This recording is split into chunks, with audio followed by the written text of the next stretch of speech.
dapat wala kang palalampasin doon. So, ano yung isang pangyayari o kaganapan na na-cover niyo po na hindi niyo malilimutan?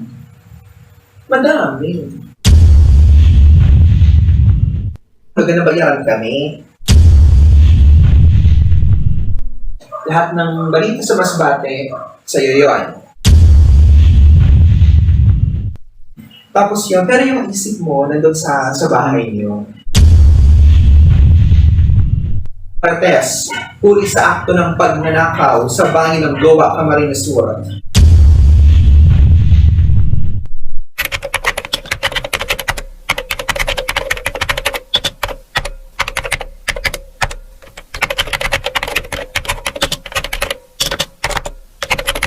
So, ano yung isang pangyayari o kaganapan na na-cover niyo po na hindi niyo malilimutan? Madami. Sobrang dami ng balitang ginagawa ko araw-araw. Of course, may mga tumatapak. Meron niya akong iniyakan before. Actually, recently, may iniyakan ako. Ano nangyari sa akin? Kasi madagal na ka ng emosyon.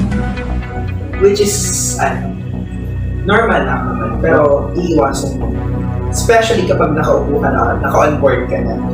Yung pinakaunang hindi ko makakalimutan, yung Super Typhoon Ronnie. That was November 2020, last year lang. Yung sinasapul kasi, yung tatamaan kasi noon sa province mo, which is Kamsur and Albay. Oo, Kamsur and Albay. Ngayon, nandito ako sa dagat. Yung Ronnie kasi hindi gaano naramdaman dito sa dagat. Yung naramdaman dito, Ulysses. Tapos,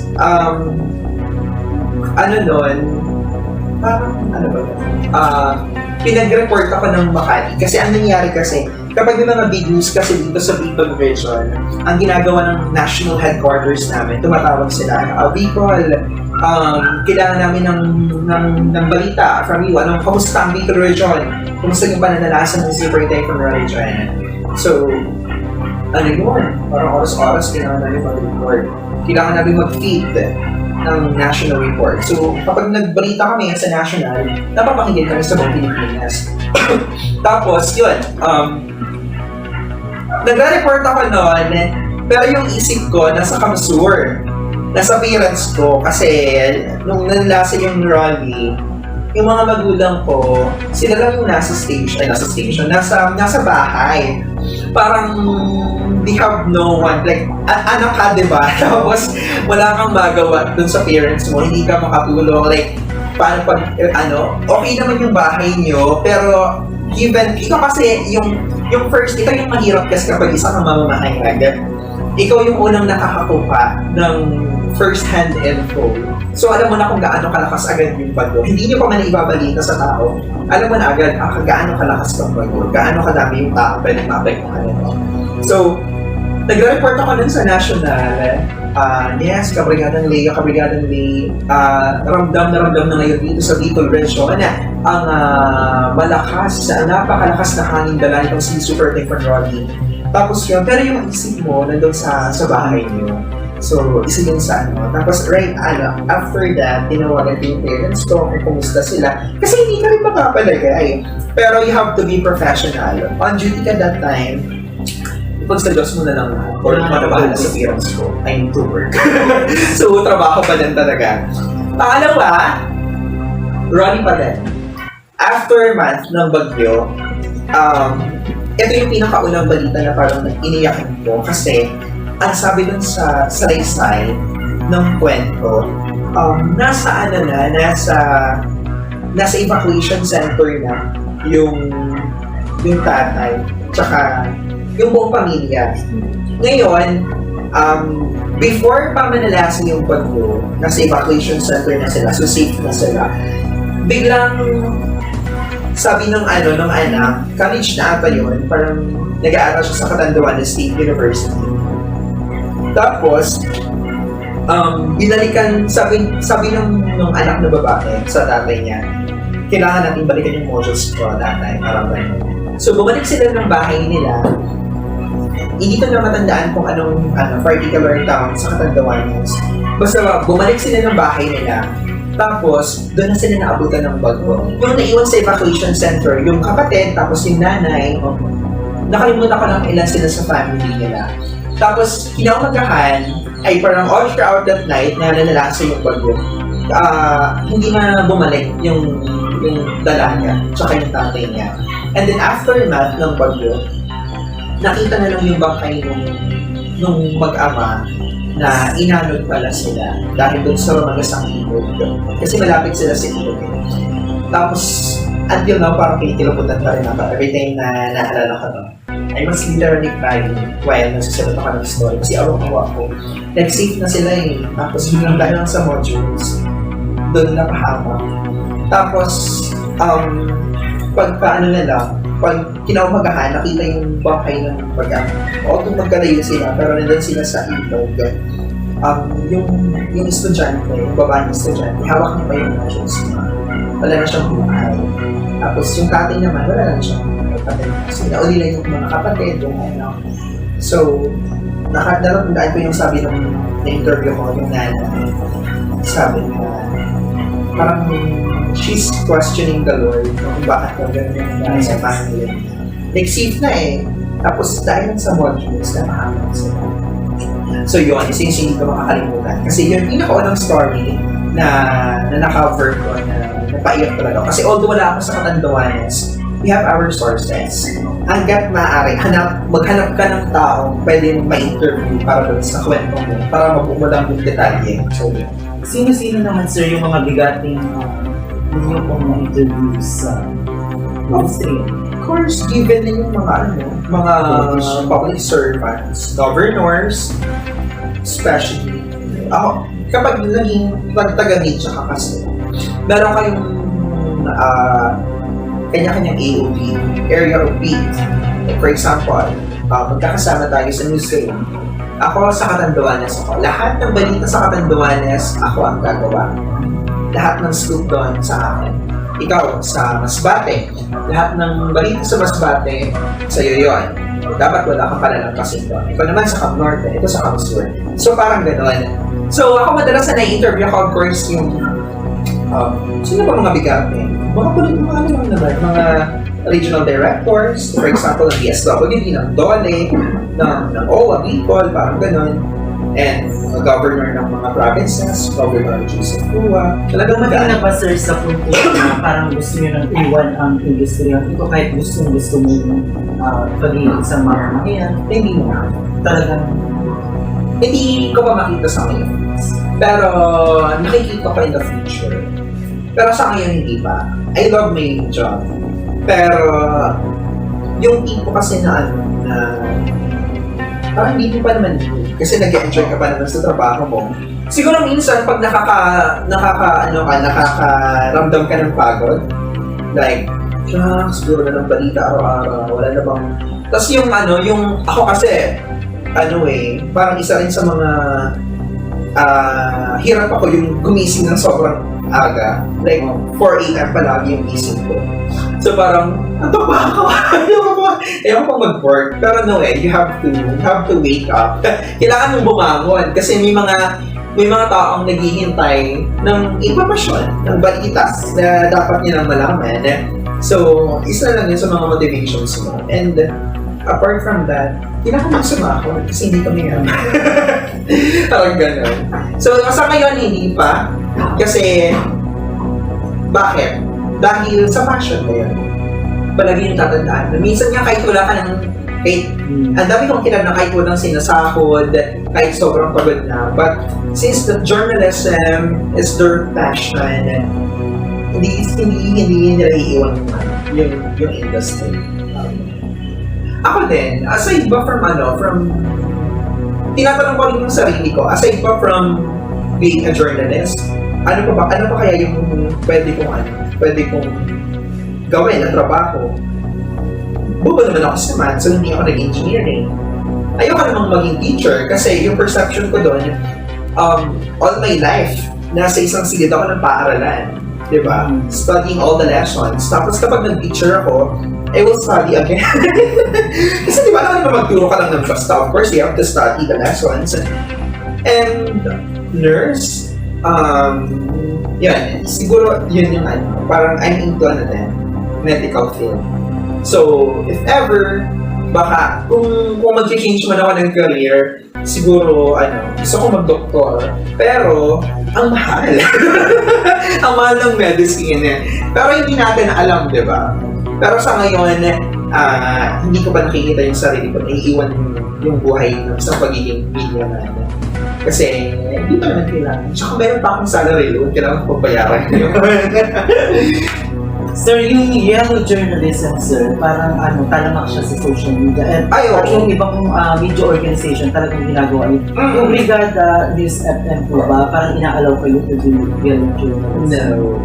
Yellow journalism is a mortal sin. Kasi kung hindi ako nagkakamali, nare-recall ko, base sa napag-aralan ko as a student. Yung yellow journalism, ito yung masyado mong pababangihin yung headline. Para lang, example sa headline, para lang makatch mo yung attention ng tao.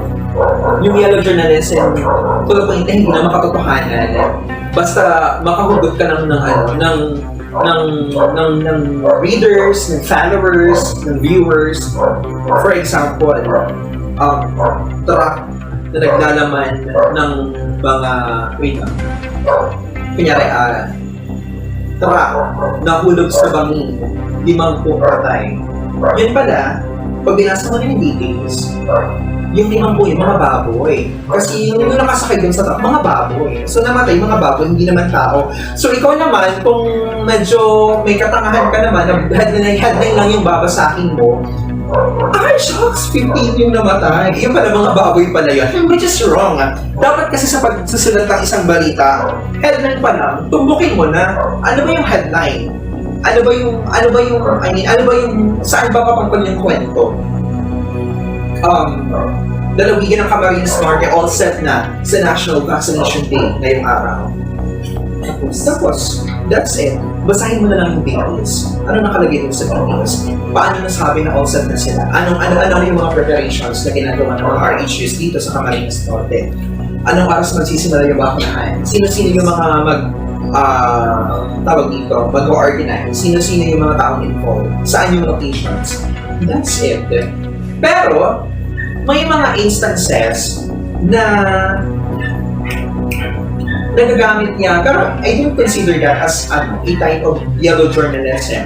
Like for example, Marites, huli sa akto ng pagnanakaw sa bahay ng Goa, Camarines Sur. Bakit ginamit yung word na Marites? Una-una kasi bagay sa police report, Marites naman talaga yung pangalan ng suspect. But since na-trending ngayon si Marites, pinag-usapan niya si Marites sa social media, to make it more, parang, kaaliw-aliw. Parang, shucks, Marites, nagnakaw daw. Pwede mo yung gamitin as headline. And in that way, nakagain ka ng readers, nakagain ka ng viewers, nakagain ka ng followers, pero you cannot consider that as a yellow type of journalism dahil that's a fact. Diba? Ang pangalan ng suspect, Marites. Meron niya akong ginawa before, Naruto. Naalala ko naman siya. Pero ang ginawa before, paano niya, Naruto, huli sa bypass operation sa bahay ng Higmoto, Catanduanes. So parang funny, diba? Like cartoon character yan. Sa police report naman kasi, yung nakalagay doon, nakilala ang suspect na si Jose Tevez alias Naruto. So that's a fact. And palagi yung tatandaan na sa paggawa ng balita for as long as na ibinase nyo yan sa tawag dito, legitimate sources. Example, the PNP. Legit yan. Kapag galing sila, they are authorities. So kung ano yung ilalagay nila sa police report, yun yung nangyari. Kasi kunwari, may nag-bash sa'yo, okay, Jomel, mali yung sinulat mong balita, hindi naman Naruto yung alias ng suspect. Ganyan lang nakalagay sa police report eh. Binasa ko lang naman yung police report. Sinunod ko lang yung report ng PNP. And since na PNP yun, they are authority, di ba? Kung may authority sila, so ligtas ka. Isa pa yan, kapag pumasok kayo sa industry, if ever maging mga news anchors kayo, news writers, lahat ng evidences ng pagbabasehan nyo ng gagawin yung balita, pati yung mga interviews nyo, wag niyo yung itatapon or isa-save nyo dapat yan, isa-save nyo yan sa PC ninyo para if ever na may humabol, if ever na may magtangkang kasuhan kayo ng cyber libel, parang gano'n, at least may ebidensya kayo na sinunod ko lang naman yung interview, sinunod ko lang naman yung sinabi ng ganito. So, siya ngayon yung habulin mo, hindi ako. Kasi diba, yung trabaho naman natin, mamahayag lang naman. Pero, huwag din kayo magsasettle doon. Kasi isa rin sa mga trabaho ng isang mamahayag, hindi lang magbasa ng police reports, hindi lang bumase sa ulat ng ibang media portals. As much as possible, kung may paraan kayo, tawagan niyo mismo.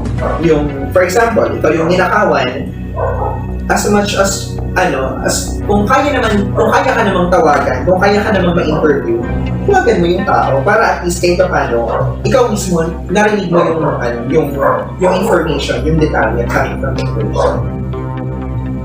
Sir Jumel, naniniwala po ba kayo na may mga media organization na talagang bias sila pagdating sa paglalahad ng katotohanan? Meron. Kahit dito sa Camguard, meron. Regarding this po? No, we're not.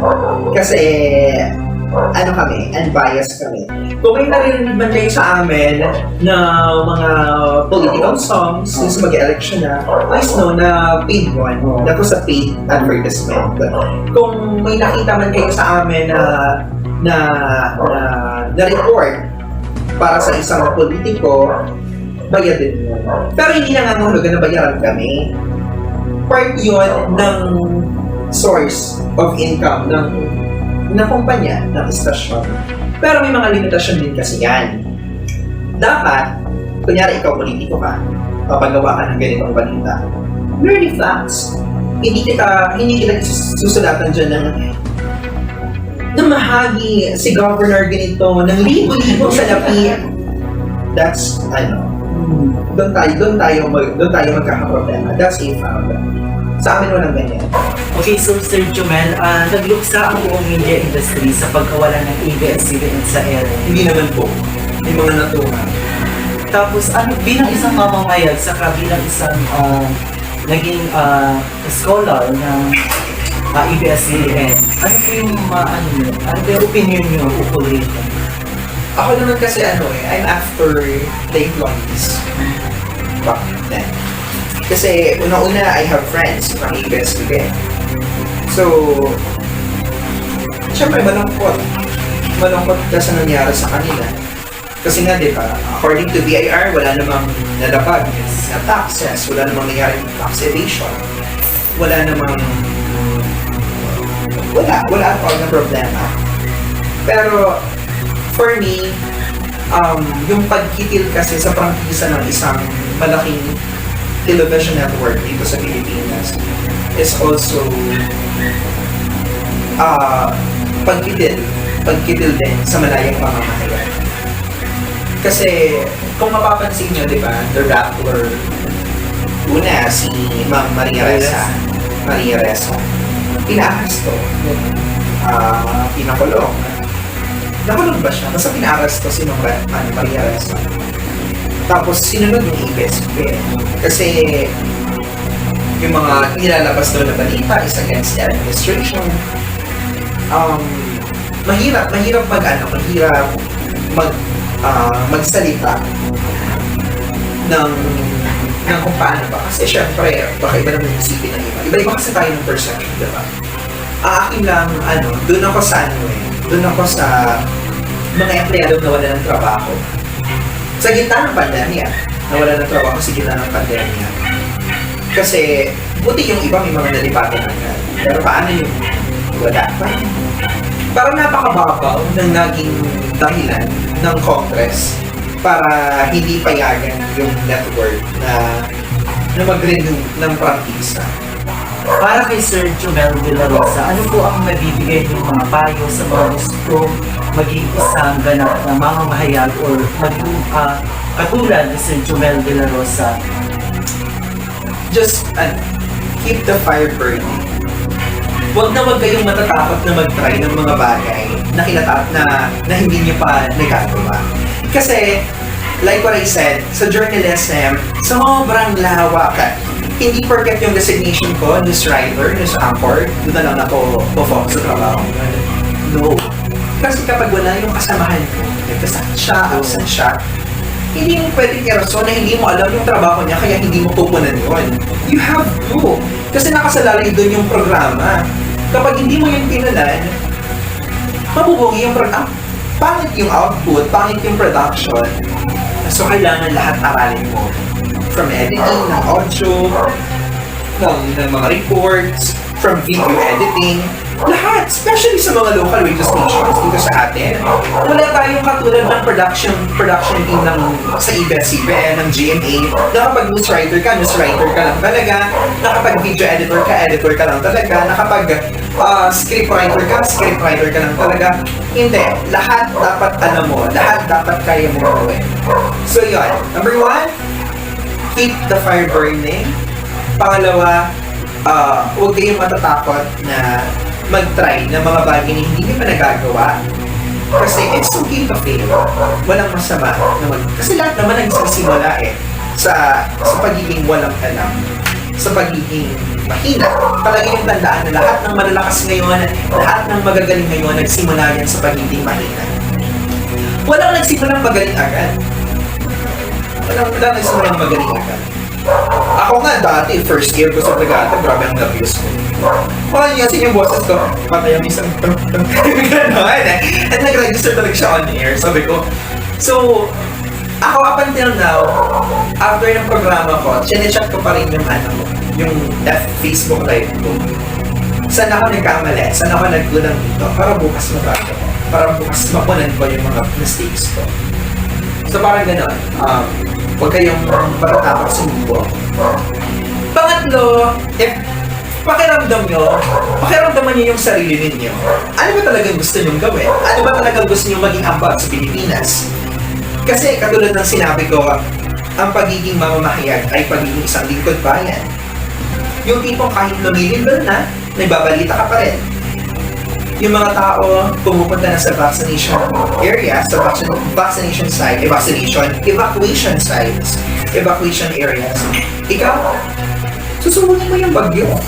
Kung kailangan mag-report ka dyan ng may mga nagsisipag-liparan na yero, remember the coverage of ating audio. Hindi nyo napanood. Typhoon Yolanda, yung bumabasyo dun sa isang building. Tapos, yung mga nagliliparan na nagyaro, tapos naka-helmet na siya to protect his head. Tapos pag akyat niya, biglang may storm surge na doon sa baba. So, ibig sabihin, kung hindi pa siya umakyat, posibleng natangay na siya ng storm surge. So, yun talaga yung sa gusto ko kong gawin, gusto kong salubungin yung bagyo, gusto kong pagbalita sa gitna ng lindol. Kasi, you have to achieve that kind of spirit. Hindi mo wala kang katatakutan. Although takot ka, but because of your passion, nag-aalab yung passion mo sa trabaho mo, gagawin mo. And bawal yung pabebe sa media. Bawal yung maarte. Bawal yung pabebe. Ako medyo maarte lang ako din. Pero when it comes to work, sobrang strict ako sa trabaho. Like everyday, always make sure na ginagawa ko yung best. Maraming salamat po Sir Jomel sa pagpapaunlak po ng isang makabuluhang panayam na ito at syempre ang lahat po ng aming natutuhan ay babaulin namin hanggang sa kami ay naging isang katulad mo sa industriya natin. At syempre po meron po kami nais pasalamatan Sir. Welcome! Thank you so much for this opportunity guys kasi ilang beses na rin ako naimbitahan na mag-speak. Mas maraming tao. Mag-get sa isang seminar, so workshop. Pero this one is different kasi may pa-camera.